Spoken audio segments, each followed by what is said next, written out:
Peace and love, y'all. This is another episode of Bay Hard Talks. Today I got with me here a philanthropist, an entrepreneur, a studio manager, Goldie Sound. Yes. Also CEO of the Fifth Eye View. Fifth Eye View. Yeah.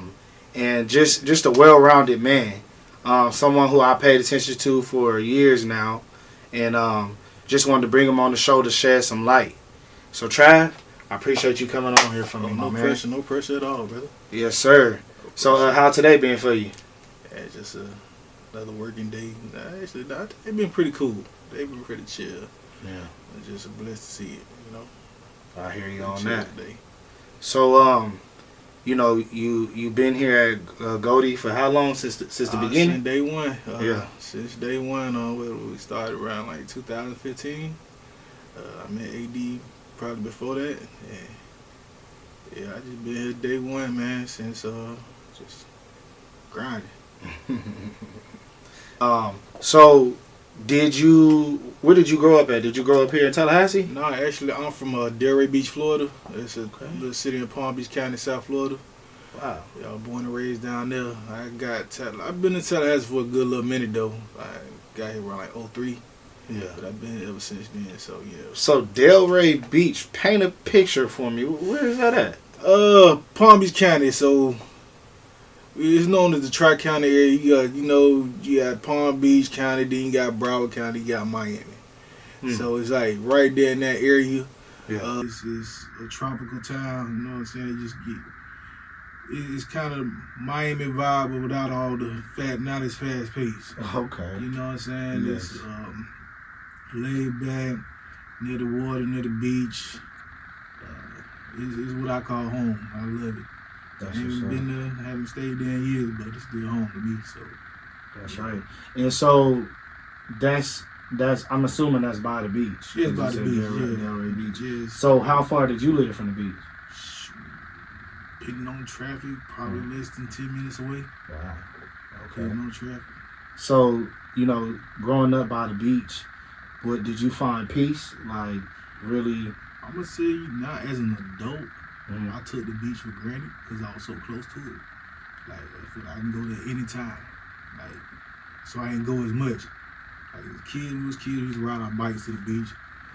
But as an adult now, every time I go home, I make sure I get to the water. So I got to go by the beach. I got to. But yeah, I do find peace by it and just sit there sometimes. Like, it be on some type, that movie shit. You just sit back and reflect and just listen to the waves and just chill. And just the peace out there. I love it. Yeah, when I was younger, I probably didn't respect it as much, but now it's that peace to just be around a lot. I get excited when I see a large body of water, I ain't gonna lie. Being right here, Tallahassee so inland, and the closest Boise Beach probably about an hour and a half, 2 hours away. It's just like you don't see it as much. So when I do see it, I try to take advantage of it and just chill by the water. I don't go in deep, but I just chill. I chill on the beach, just chilling. So, but can you swim? Yeah, I can swim. Okay. I just don't want to swim I swim in the pool. I just don't want to swim in the beach. Like I said, when people talk about sharks and animals and shit like that, and that stay home. You know what I'm saying? Yeah. You get bit by a shark, yeah, you trespass. Man, I had a dude yesterday told me, he talking about, man, I swim with the sharks all the time. You ain't got to worry about them. Shit to me. He talking about when you get on the surfboard. He said when you get on the surfboard and you paddling, they think you a seal, and that's the reason why they get you. I said, look, they gonna get you whether you on that. You gotta worry about them if that's the case. That's true. To me personally, but I'll go in the water. I just ain't probably about waist high. That's as far as I'm going. Probably about it. Give me a pool. I'll swim all day. Yeah. Oh yeah. I mean, and then too, like, growing up on the beach too, did you fish or anything like that? So, my uncles and my cousins, they were the fishers. I would went fishing with them, but they take it to a whole nother level. Me personally, I just go out there and hang out with them just to be with my people. I'm not a real fishing person. Matter of fact, it's funny, I got 2 fishing poles that I was brand new. I had for about 4 years now. I haven't touched them. I ain't been fishing in so long, but we did used to get up early in the morning. My uncle had a boat. we'll go to the dock somewhere, or a pier somewhere and go fishing. But now I wouldn't, just to chill with my people, I'd do it. But I'm not the type of person that's gonna, hey man, let's go fishing. Nah, that ain't me. They'll do it all day. Nah. Be out there till sun up, they'll sun down. They'll stay out on the water for 3 days, or sometimes on the boat and just go fishing. That wasn't my bag, but I don't mind fishing. I hear you on that. So, you grew up in Delray. What was life growing up in Delray as you was becoming a young jit? Man,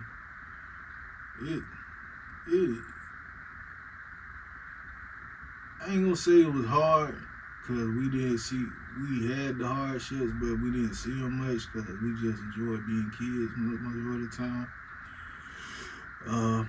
It's a real athletic city. A lot of us was in sports and stuff like that. We played all sports: baseball, football, basketball, sometimes street hockey. We was motivated by Mighty Ducks to go out there and play street hockey. Even tennis. So it really was just that. Like, a lot of the times it was just us getting together, play sports, like street, play football. There's an open field. We gonna play tackle football in the open field. The OGs, a lot of them, they guided us on a lot of stuff. They played basketball against them to, you know what I'm saying, to build our skill levels up. But mainly, then like I went to the left with a lot of my friends because I was more into music. Like, I was that kid in elementary school that was a school party, I'm bringing the radio, I'm bringing the music. You know what I'm saying? Because I just always been, I can't say what encouraged it, but I always been into music. Okay. You know what I'm saying? I was there real quick. Yeah. So, you said you was the person that always bring the radio to the party. So, what did you come up with, like a playlist, or did you just like have a disc ready for them when you got there? Yeah, you realize how old I am, man. Disc ready for no man, shit.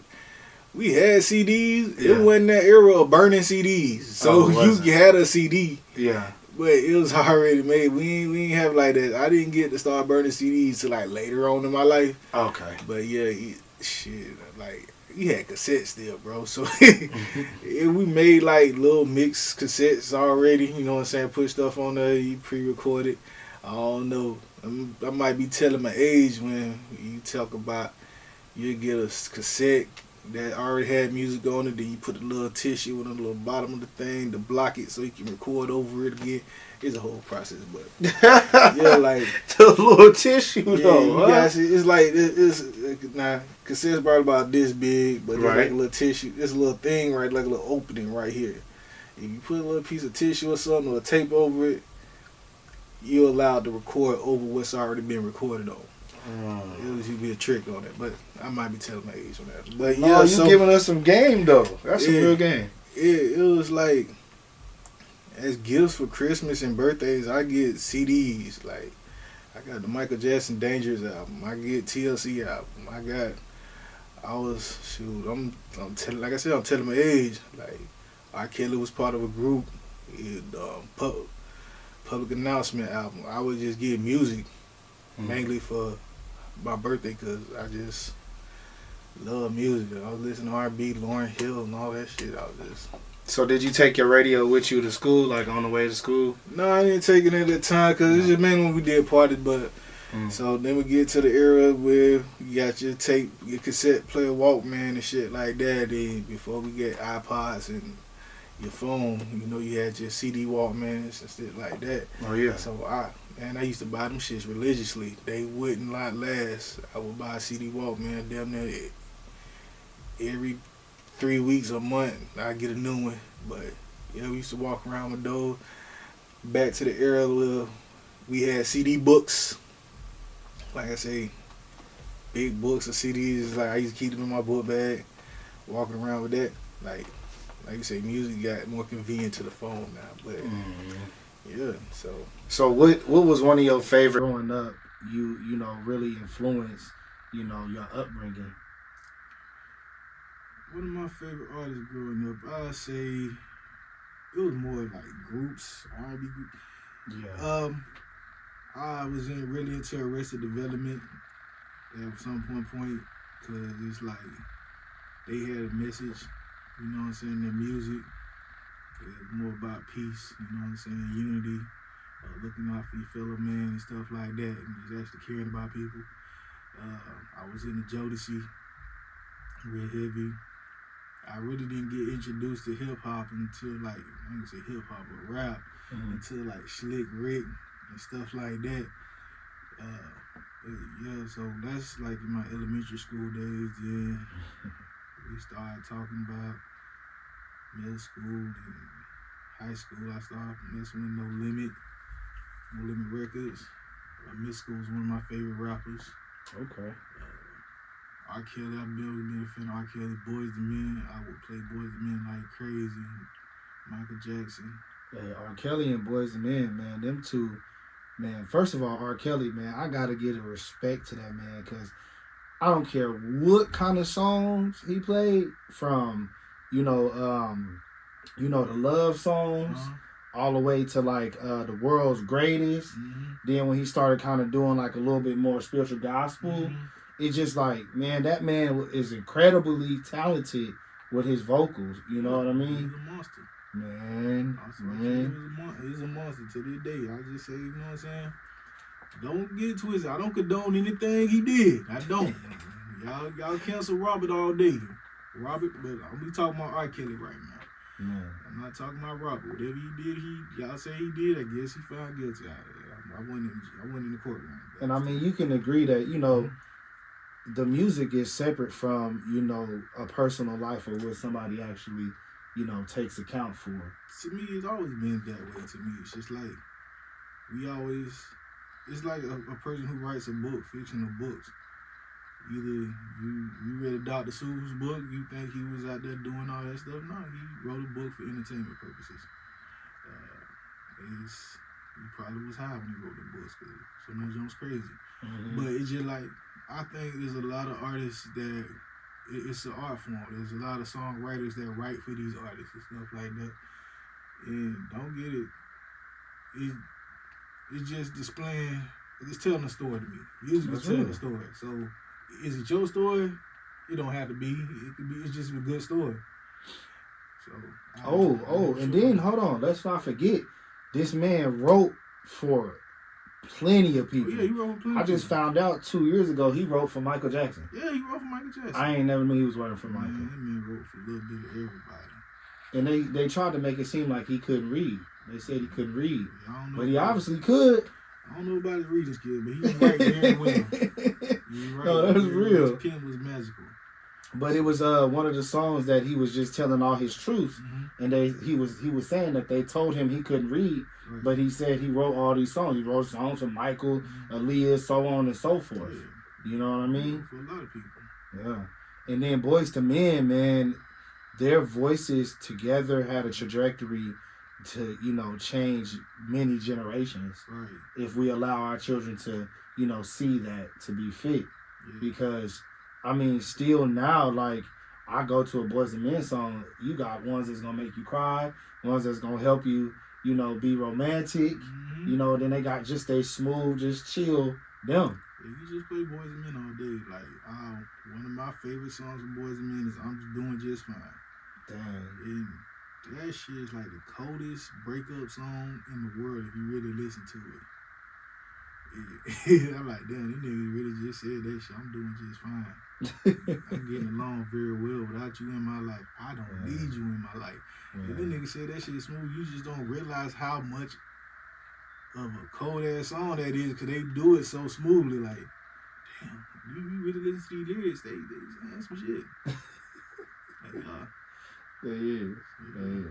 And one of my favorite persons on there is Wanye. Yeah. And Wanye, now he got his boys. His sons. Yeah, one more. I was like, what in the world? He told he got one that looked just like him. Yeah. And they stamped approved. Exactly. Then they got the little girl, I believe it's his daughter, and she flotating with them, on certain songs. I think they got to deal with like Mary J. Blige or something. Yeah. Them boys cold. I've been paying attention to them for quite a while too. See, I just found out about them probably about 6 months ago. I seen one of them. They was singing. I believe they was singing in New York, and they had like a birthday party or something. And I'm like, dang, that voice sound familiar. So I click his stuff, and then I click into his other stuff, and then it come up one more, and I'm like, whoa. Them boys are bad. I like that. It's like they got every piece of Wanye voice. Each one of them. That's pretty dope. How has the music industry changed since you came into the music industry? Well, the music has changed. It's like freedom. You can do whatever you want now. You really can do literally whatever you want. Like however you want to do it, and it's easier. It's not even more about the music industry. It's the access to everything, like social media, internet, all that. You know, in my time earlier, you didn't have all that. It wasn't. You can't just create an album, put it out the next day, and for the world to see.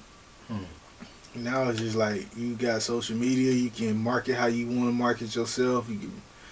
You have everything in your hand to do it. You can hire professionals and others to do a lot of stuff for you, to have a bigger machine, to have a bigger outreach.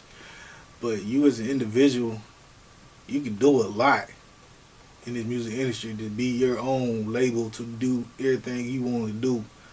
It's just, you got freedom. Like, But you don't think that has an effect when you let other people kind of, deter what you're doing in the music industry, like far as marketing and labeling? You don't think that kind of takes from the artists and what they're doing with their music? well, it depends on what you want. I always tell people, what's your goal? What's your game plan? How you want to look at it? How do you see yourself in the music industry? You know what I'm saying? So it's all up to you now. Like what your image is, what you trying to put out there. You know what I'm saying? Yeah, you can deal with labels and marketing, building a brand and stuff like that. They can give suggestions, but at the end of the day, the choice is yours.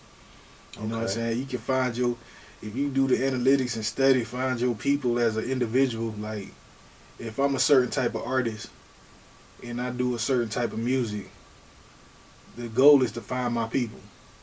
So I'm looking out for my people that's going to rock with me, who I'm chasing. I mean, if you want to do it that way, or you can be that person that's chasing down fans. Like, you looking for people in different areas and stuff like that. So your music got all different ranges. But I got a specific genre, and I know there's people out there just like me. It's just, I study, do the analytics, locate these people, put my music in that area. You know what I'm saying? That's how you build what you got going on there. Now, if you want to stay as close to yourself as possible, you know what I'm saying? Not trying to be changed by anybody else. Just find your people, and you can do that today. That's real. I ain't gonna say it's easy, but it takes some work. Definitely, that's a good answer. By the way, that's really well thought, because it's so many artists, and I'm noticing that, like, even here in Tallahassee, like, seeing so many artists grinding hard, you know what I mean? But they still can't find the middle line between them, having some success. You know, some of them don't really know how to market. Yeah. You know what I mean? And I'm just speaking because I've met so many artists here. And I think that if they find a way to have some type of method to keep their music going, and have the song, then the video, or the push for the song, and then they perform it, they got to have some type of method. And I think that's a lot of what is lacking in the music industry. Everybody wants to be a household name, but they don't want to do the work. It don't work. Like, I mean, you got your few that everybody's the majority rocks with. Because I say the majority, I ain't gonna say everybody. Right. You get your few artists that the majority of people rock with. You get your Futures, you get your Drakes, you get your Kendricks and all that, and J. Cole's and stuff like that, where you get the majority of people. Because I ain't gonna say everybody in the world is a Drake fan or everybody in the world is a Future fan. But then you got your specific genres where these artists are quietly making millions of dollars, staying in their lane. You may not know what they're doing. You may not hear about them all the time. You may not hear a song about them on the radio, but because they're marketing to their specific group, they're putting their music out and they're still doing shows, and they're quietly making money.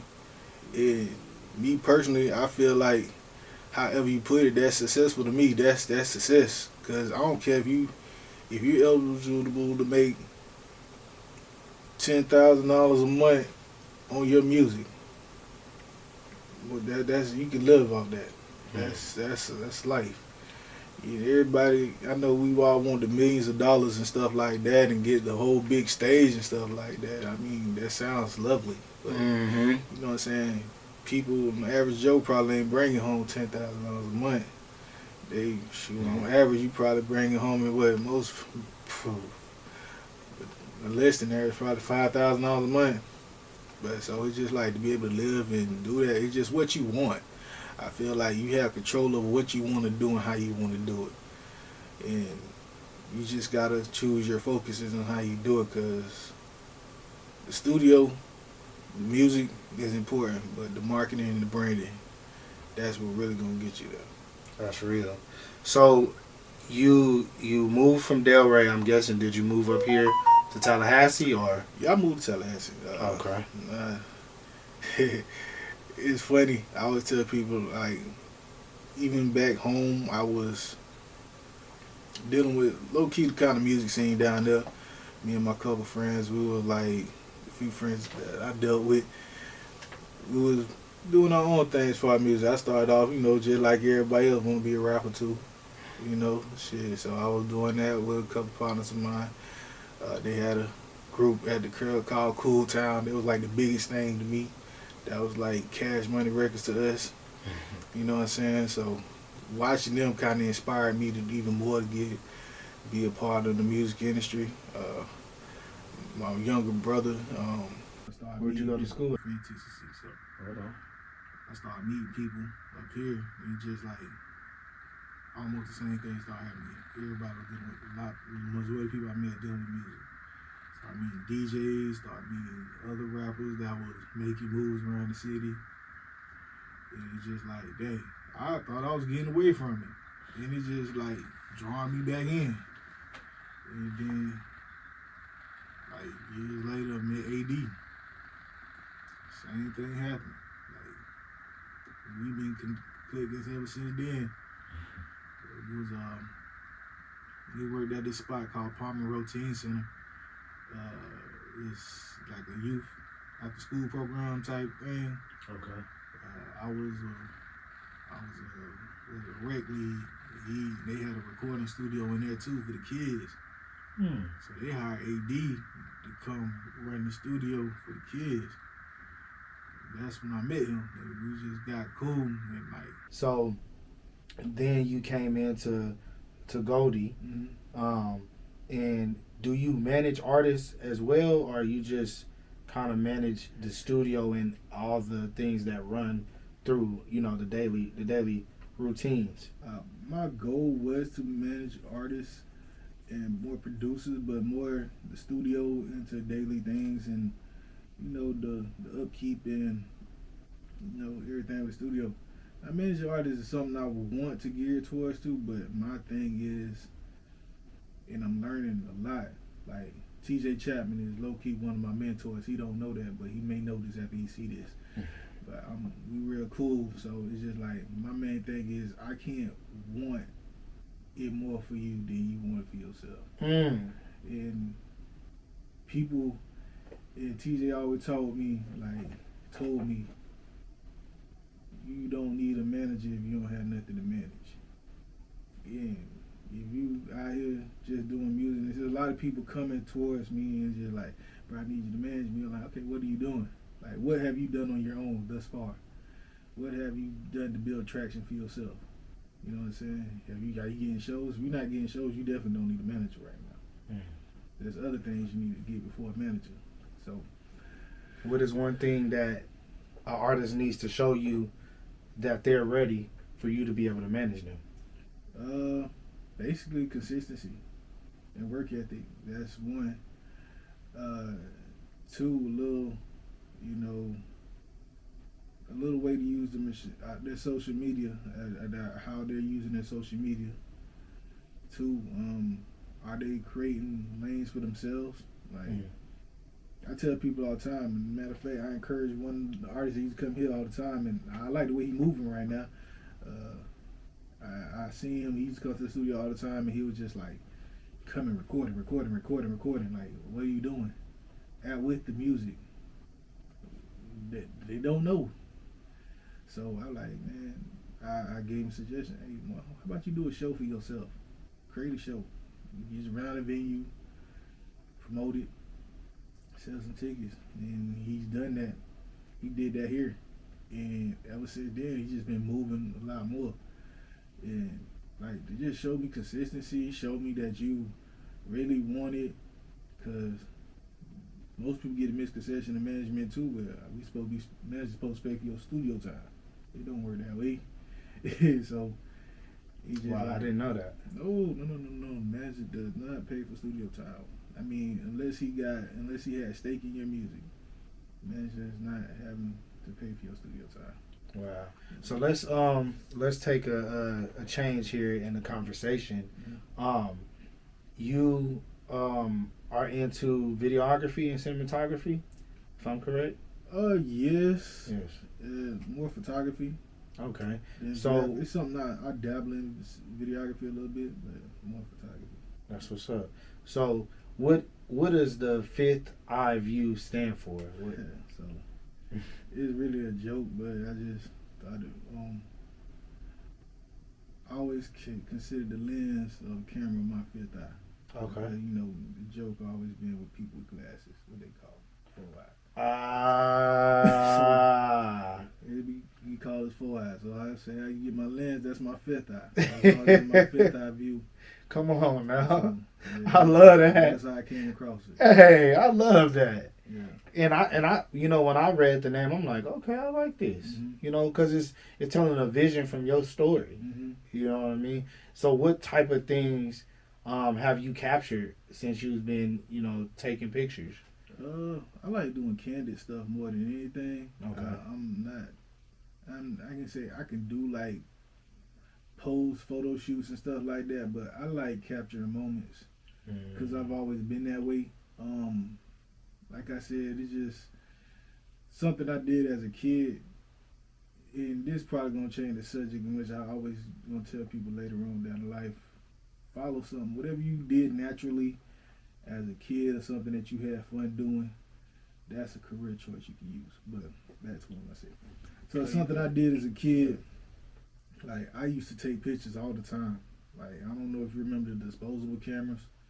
I used to buy them things like crazy. You talking about them Kodaks?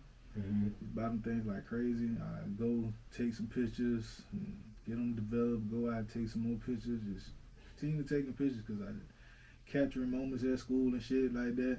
It always worked for me because my memory ain't that damn good. So it's always good like capturing moments, and like when you get older and you get down the line in the future, you can see these pictures again. It's just like it brings everything back.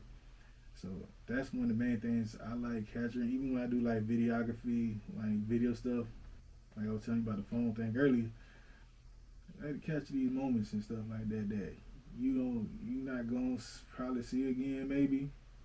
So it's just about that. I like to capture everything. Like AD will tell you, I got more pictures of everything from day one with us in the studio. Wow. From where we at. Like, it's just me. I just naturally do that. So I just, one day it just kind of hit like, man, just get you a camera. Which right now I need to get a new one because my last camera broke. So fifth eye has been on hiatus. But yeah, it's just something I naturally love to do, just capturing moments. That's what's up. And I definitely wanted to shine light on that because, I'm a videographer and photographer too. And I'm always wanted to see what other people see out of their lens as well. Yeah. Because I feel like we can all learn from each other. Yeah. and learning from each other can, give different techniques. Like you said, like you was telling me about the phone. Yeah. I ain't think nothing about it when I got the iPhone 13. Yeah. Because I'm just like, I need another phone. Right. But now that you kind of put that in my element, I'm like, okay, maybe I do need to go ahead and upgrade to just get that quality. Yeah, and I've learned too that like this day and age, and I said a lot has changed. Even when we talking about that quality, why I went to Atlanta one time. My brother had a gender reveal, and the videographer for his gender reveal had I think he had a S23 Ultra. That was a while ago, and I think I seen one. He used the iPhone Pro Max as a camera. Just get that and a little gimbal, whatever. Yeah. Yeah, shit, you working. I done seen people shoot quality stuff. Shout out to E. Mackey. He's a photographer, entrepreneur guy. I seen him. He does tutorials on stuff on how to make stuff look good with a phone. Wow. Stuff like that. So yeah, it's a lot of stuff you can do. These phones just pretty much. Now, if you're doing like real big jobs, yeah, you want to have your camera. That's right. But majority of the time, these phones, you really get paid off these things with these cameras. If you were to make a second part of a film, which film would you do?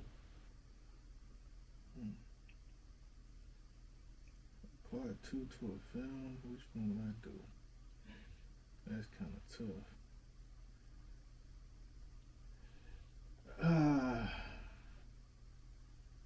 It probably right way. It'd be Harlem Nights. Harlem Nights? Yeah.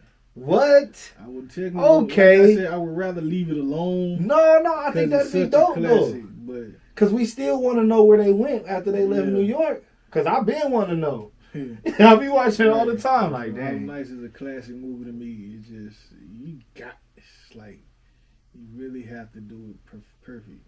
Okay, but do you bring everybody back? That's the same? Yeah, pretty much everybody died in that movie. Like Richard Pryor passed away, Red Fox, Charlie Murphy, Robin Harris, I didn't think about that. Key cast members. Wait, Robin Harris is the dark skinned dude. Yeah, that was also in House Party. Yeah. So they had an all-star cast. He dead? Yeah, Robin Harris been passed away. Oh, where I been at? Who else passed away? There's a lot of people in the movie that's gone now. It's such a classic. Wow. I did not know Robin Harris was dead. Who else? What was the movie I think? I don't know. Like. So where would you have the movie based at though? If you made a second one to it. Chicago. See, and that's what I'm saying, because that's where it seemed like they was going. They went to Chicago. They went west. I know they went west, but yeah, I'd probably be Chicago. Mm-hmm. I don't know why I said Chicago, but it feels right. Cause see, I was saying Chicago, or they went to Atlantic City. Yeah, Atlantic City. Or it could come down to Atlanta. I don't know. It depends. Atlanta, huh? It's such a good movie. It just shows, you know what I'm saying, our creativity, ingenuity at that time, and how we used to do stuff like the Sugar Shack, the way he did that, raise sugar, man. Yeah. It's just, I don't know. You could be Chicago, Detroit, or Atlanta, or Houston, somewhere a black mecca. Yes. One of those areas. Yeah. So I wanted to read some lyrics to you by Rod Wave. All right. He said, "It's hard to get you some peace with all this shit I be battling. So many ups and downs. Sometimes I feel like I can't balance it. It be challenges. So many challenges." So I just, I listen to Rod Wave a lot myself. Just really trying to understand him. And a lot of his music is, him facing battles, him facing challenges. And that particular song is Soul Flies. And he's just talking a lot. I can tell he talked to his mom a lot too. And I'm just wondering, how do you overcome certain challenges that you face? I embrace them. You got to embrace these challenges. It's like, it ain't easy. Challenges is part of life. Like you said, it's like so many ups and downs. that's life. You gonna have your ups and downs. It's just how you deal with them. Cause somebody once said like, what's the name of the damn machine when you in the hospital? They got your heart. Tell it to you go beep and go up and down. Yeah. Nah, that's going up and down. I feel if it just went straight one way, that means you dead. It flatlined. So I figure if you live, you gonna have ups and downs. So you just gotta know how to maneuver, learn from them, and keep pushing. Just take them as lessons. Don't take the L's. Don't take the losses. Take the lessons. That's real. So that's just life. It's how you deal with it. You can't sit around and cry about it too long. You got time to mourn about stuff, but just keep pushing at the end of the day. That's real. So I seen on your page you a Miami fan, huh? Oh yeah, hell yeah. Okay. Hell yeah. How y'all doing this year? Undefeated, goddammit. Undefeated. I knew that already, but I just you had to know. And I just seen that that y'all just did to FSU too. Yeah. I don't know when people gonna watch this, but yeah, just what the one FSU, and hopefully at the time that you drop this, we still undefeated. Man. So did you play sports yourself?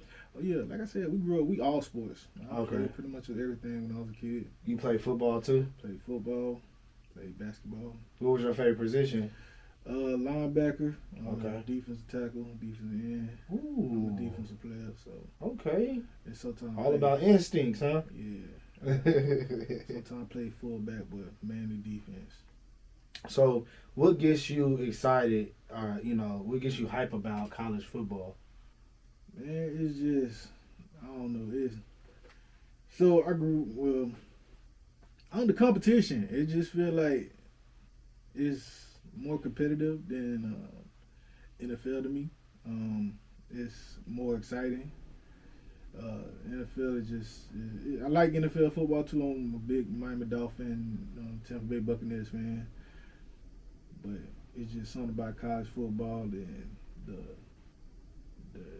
just seeing these boys go out here, these young men, I ain't gonna call them boys, go out here and just like they're fighting to get somewhere. Mm-hmm. You know what I'm saying? Everybody want to make it to the NFL. They want to follow their dreams, so they're gonna play their hardest. Man. And it's just in the attitudes now, and the confidence and the swag that they bring to the game is just. I just love to see the confidence, just to see it. Like even with Miami right now, I like to see the attitude more than anything else. If you losing, show me you got an attitude to still want to compete. What's the young man name? Start with a D. Is it? I don't even know. He on Miami, and he got short locks in his hair. You talking about Cam Ward, the quarterback? I think maybe so. Yeah, maybe so. But anyways, the young dude that I had been watching a couple of different games, he's been going hard. But I think he's a wide receiver though, if I'm not mistaken. The only person D. I'm trying to think. He'll probably come to me later. It's all good. But I was just saying, what I was saying is that, I just see different young men. I can agree. Mm-hmm. They really going hard, like they pushing and doing whatever they need to do to keep their spot. Mm-hmm. You know what I mean? And that's, kind of like we were talking about challenges. You just face them. Yeah. Period. So, let's go a little bit to your lifestyle. So, are you married? Are you single? I'm not married. I'm seeing somebody right now. Okay. So, on a date night, what does it look like for you? Do you think that, you should go half and half, or are you the guy that's gonna pay for everything? It depends on where I'm at. Like me personally, I would pay. I've been on dates where I paid for everything. I've been on dates where she paid for everything. I've been on dates where we went half and half. I just feel like it's comfortable, whatever you're comfortable doing, and who you dealing with. Just know your people. But yeah, if I can, if I'm in a good, if I'm able to, shoot, I love the treat. I don't mind. That's what's up. But okay, so let's say you done invited her to Puerto Rico, right? And she's successful, you successful. are you paying for everything, or is she paying for everything? If it's my treat, I'm taking you to Puerto Rico. I feel like if I invite, I'm paying for everything. If it's like, babe, this is what I want to do. We want to go to Puerto Rico. I'm not gonna ask to go half with you on it. Okay. You know what I'm saying? Now if she say like, baby, I want to do. I'm gonna take you to Puerto Rico and do shit like that. Low-key, I expect you to pay for it too, cause it's your invite.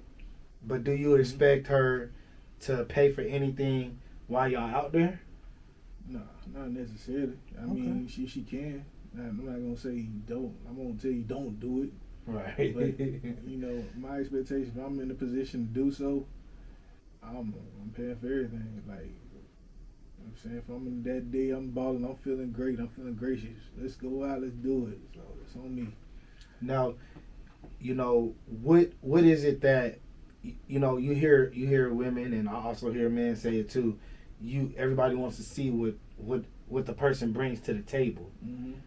What is your idea of what a woman, what would you like your woman to bring to the table, as far as you know y'all coming together and building something? Yes, understanding, loyalty to the table, communication to the table. Because a lot of people talk about money and shit like that to the table and bringing money. I feel like with key things and attitudes, all that shit will come. So if you bring an understanding to the table, you know where we at financially. So you know what you got to do to help bring that. So say like if I'm shooting bad 1 month, you understand, you know what to do. You might have to cover that month. That's right. You know what I'm saying? So you understand. So it's just like you understand, you loyal to me, but I'll bring that to the table. Just I'm not gonna sit there and ask you to say, yeah, you gotta have a job or nothing like that. But if you understand, you know where we at. You know you need a job. You know what I'm saying? So that's right. It's just like understanding really, and just a good heart. Man, and communication is so heavy too. Communication is heavy because I feel like because we have these phones, because we have social media, you know, it's hard to really communicate. You know, if I've even be a personal myself, I feel like certain women, they don't even want to talk on the phone. Yeah. You know, I ain't gonna lie, I don't like talking on the phone. I like I'm agree with communication. You know what I'm saying? But I'm just not a long conversationalist to be on the phone all day. But how you get to know somebody if you don't talk to them on the phone? Or you prefer texting? I don't like texting. No. I'm observant. Like okay. I like to observe. I rather spend time. Okay. You know what I'm saying? So it's like let's spend time together and let me see who you are. Anybody can tell me anything over the phone. You can tell me this, you can say I'm this type of person, blah blah blah. But your actions gonna speak louder than words. Like when I see you in person, I'm a caring person. I like to see how you treat people at a restaurant who fucked up your order. Are you the type of person to get mad? Let me see your manager, this, that, and third. You gonna go fix this, or you understand the type of person like, yeah, it's cool. Just if you can fix it, I appreciate that. You know what I'm saying? So a lot of it shows me who you are as a person. So I'd rather see you in person, spend time with you, and just learn who you are. That's what's up. Cause I don't like being on the phone. I don't. And I got. So y'all heard that, ladies. Y'all gotta meet him in person and let him know what's up. Yeah, I gotta see who you are. I show you who I am, but it's just like I don't believe. I believe half of what I hear half the time. So it's just like I gotta call it trust issues. But you gotta show me who you are. That's real. So do you have any children? No, I got nieces. Nieces. I got nieces. Okay. I got one niece that live with me, and I love her to death. You could see as if she was my own child. So, how do you embrace fatherhood with being a character in your niece's life?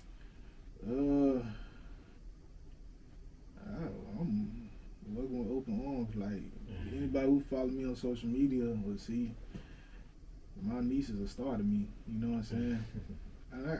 And I just talk about her more because she the one that stay with me. I got other nieces. I got 2 in Atlanta, Georgia. I don't spend much time with them. One to be Journey. She's turning 1 soon. Ari, she's what? Ari's about 3 or 4. I haven't spent much time. These are my brother kids, but my sister kid niece. I embrace her with open arms. Like I look forward to seeing her when I get home. I get upset if she sleep when I get home. Like, for real. No matter how tired I am, and as much as she call uncle this, uncle that, I can be tired, but I just love it. I love it. I love the way she asks questions to that she's trying to learn. I'm trying to observe, learn her and see what her interests are, what she's naturally gifted in, what her natural talents are, so we can focus them. And I believe, like I said, we go back to what I said earlier, where you're looking at kids and you just see what they naturally love doing and just focus it and just put emphasis on it and then just guide them in that way. If you naturally I see you naturally doing that. You have a love for animals. I see you love being around animals all the time. Let's talk about being a veterinarian. Whatever you want to be. So it's just like doing my job to open up opportunities for her, keep her safe, making sure she feels safe at all times, and I love being on them. So what is something that you already are, you plan to, and what is something that you plan to instill into your nieces to kind of guide them through life? I mean, mainly, so, and I'm still trying to get on my life right now. Before I moved to Tallahassee, an older guy told me once, like, do something you love. If you ever do something you love, you will never work a day in your life. So to me, that just, at first that didn't make sense to me, but now it does. Like, it's just like, follow your passions. And not everybody gonna agree with you. Not everybody gonna see what you see, but when God gives you a vision, that vision is for you. It's not for everybody else. Sometimes you can tell them whatever, but you can paint the picture. Once you start doing it, then they'll see. You know what I'm saying? So it's just like, that's why I'm trying to create a lane for them where she has opportunities and whatever she want to do. Like, I'm even stuff I may disagree with. You know what I'm saying? At the end of the day, it's not my vision, it's yours. Wow. So it's just like, if you feel like this is what it's gonna be, you got my support. Wow. I'm not saying I'm encouraging her to be a stripper or nothing like that, but I'm just saying it's just something. If it's legit, legal, and keep you safe, I want you to be able to have every opportunity you can to achieve that goal. So it's just about that. And I think that's where people get a lot of stuff misconstrued, where we all want your children to do certain things, but that's right. They grow up to be their own individual. They're gonna go that way, whatever they want to do. So you just want to make sure they just stay safe and follow your passion. And that's a great leader to just be behind her, and you leading her, and she gonna ask you the questions. She gonna most definitely 1,000 questions. They're new to this world, man. So do you consider yourself like a community leader? Do you do community work? Yes, I've done community work. I don't consider myself much of nothing. You may say, some people may say I'm a little bit humble, but I've done community work. I've been involved in back to school drives. I've been involved in Christmas drives. I've been a part of church drives where we go out and feed the elderly, where we send food to them. And I just feel part of just doing my part to help people out. That's right. You know what I'm saying? I just feel like I've been blessed in so many ways. Why not return the blessing? So one of my biggest prayers to be a blessing to other people. You know what I'm saying? Not more about me, because people been blessing me. I just want to return the blessing. And so, what is one way that you want to impact the Black community and leave a legacy behind for them to, continue to thrive on?